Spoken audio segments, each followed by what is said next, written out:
ध्यान हो गए। प्रातः काल राजा चंद्रकेतु ने सभा में अपना स्वप्न सुनाया। फिर दोनों बाली पुत्रों को कैसे मुख कर सभा में बुलाया। दोनों ने आते ही राजा को नमस्कार किया। राजा मीठे वचनों से बोला, भाभी वश आपको ऐसा कठिन दुख प्राप्त हुआ है, अब भय की कोई बात नहीं है। ऐसा कहकर राजा ने उनको नए वस्त्राभूषण पहनाए और उससे जितना धन लिया था उससे दुगना धन देकर उन्हें आदर से विदा किया। बोलेंगे श्री सत्यनारायण भगवान की जय। तृतीय अध्याय समाप्त।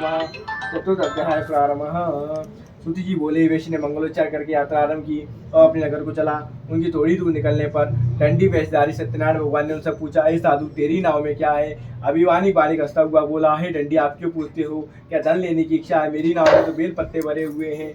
वेश्य का कठोर वचन सुनकर भगवान ने कहा, तुम्हारा वचन सत्य हो। डंडी ऐसा कहकर वहां से दूर चला गया। कुछ दूर जाकर समुद्र के किनारे बैठ गया।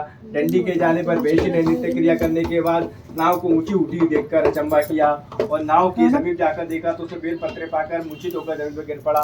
फिर मूर्छा खुलने पर तंज शोक प्रकट करने लगा। तब उसका दामाद बोला कि आप शोक ना करिए, ये डंडी का श्राप है, अतः हमें उनकी शरण में चलना चाहिए, तभी हमारी मनोकामना पूरी होगी। दामाद के वचन सुनकर डंडी के पास पहुंचा। अत्यंत भक्तिभाव से नमस्कार करके बोला कि मैंने जो आपसे असत्य वचन कहे थे उसके लिए क्षमा करो। ऐसा कहकर महान शोकातुर होकर रोने लगा। तब डंडी भगवान बोले, हे पाटलिपुत्र, मेरी आज्ञा से बार बार दुख प्राप्त हुआ है, तू मेरी पूजा से प्रमुख हुआ है। साधु बोला, है भगवान, आपकी माया से मोहित ब्रह्मा भी आपके रूप को नहीं जानते हैं, तो मैं अज्ञानी कैसे जान सकता हूँ? आप प्रसन्न होइए, मैं सामर्थ के अनुसार आपकी पूजा करूंगा, मेरी रक्षा करो और पहले के समान होगा मैं धन भर दो। उसके भक्ति युक्त वचन सुनकर भगवान प्रसन्न होकर उसकी इच्छानुसार बल देकर अंतर ध्यान हो गए। तब उन्होंने नाव पर आकर देखा कि नाव धन से परिपूर्ण है। फिर भगवान सत्यनारायण जी का पूजन कर साथियों से अपने घर को चले। अब अपने नगर के निकट पहुंचे तो तुरंत दूत को घर भेजा। दूत ने घर जाकर साधु की स्त्री को नमस्कार कर कहा कि साधु अपने दामाद सहित घर के समीप आ गए हैं। ऐसा वचन सुन साधु की स्त्री ने हर्ष के साथ सत्यदेव जी का पूजन कर पुत्री से कहा कि मैं अपने पति के दर्शन करने के लिए जा रही हूँ, तू कार्य पूर्ण कर शीघ्र घर आ जा। माता के ऐसे वचन सुनकर कलावती प्रसाद को छोड़कर पति के पास चली गई। प्रसाद की अवज्ञा करने के कारण सत्यदेव रुष्ट हो गए और उसके पति को नाव सहित पानी में डुबो दिया। कलावती अपने पति को ना देखकर रोती हुई जमीन पर गिर पड़ी। इस तरह नौका को डूबा हुआ देखकर तथा कन्या को रोता हुआ देखकर साधु दुखी दुआर बोला, ए माँ, ए प्रभु, मुझसे या मेरे परिवार से जो भूल हुई है उसे क्षमा करो। उसके दिन वचन सुनकर सत्यदेव प्रसन्न हो गए। आकाशवाणी हुई, साधु, तेरी कन्या मेरे प्रसाद को छोड़कर आई है, इसलिए इसका पति अदृश्य हुआ है। यदि वो घर जाकर प्रसाद खाकर लौटेगी तो उसका पति अवश्य मिलेगा। ऐसी आकाशवाणी सुनकर कलावती ने घर पहुंचकर प्रसाद खाया, फिर आकर पति के दर्शन किए। तत्पश्चात साधु ने बंधु बांधवों से सत्यदेवी का विधि पूर्वक पूजन किया।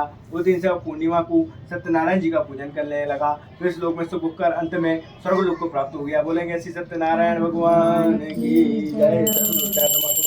पंचम अध्याय प्रारंभ। सूती जी बोले, हे ऋषियों, में और भी कथा कहता हूँ, ध्यान से सुनो। प्रजा पालन में तुंगध्वज का नाम का राजा था। वह भी एक अभिमानी राजा था। उसने भी भगवान का प्रसाद त्याग कर बहुत दुख पाया। एक समय वन पशुओं को मारकर बड़ के पेड़ के नीचे आया।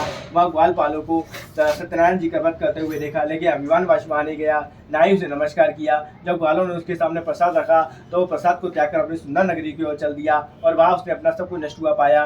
वो समझ गया कि भगवान जी का श्राप है, अतः उसने ग्वालों वालों के समीप गया और सत्यनारायण जी का पूजन किया और भगवान की कृपा से जैसा पहला था वैसा ही हो गया और दीर्घ काल तक सुख होकर मरने पर स्वर्गलोक हो गया।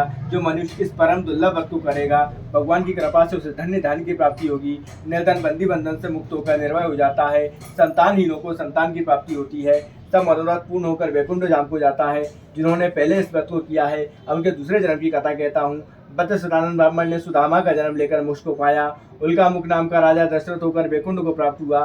साधु नाम की वेश्य ने मौध्वज बनकर अपने पुत्र को आरे से चीरकर मोक्ष को प्राप्त किया। महाराजा तुंगध्वज ने स्वयंभू होकर भगवान में भक्ति युक्त कर्म कर मोक्ष को प्राप्त किया।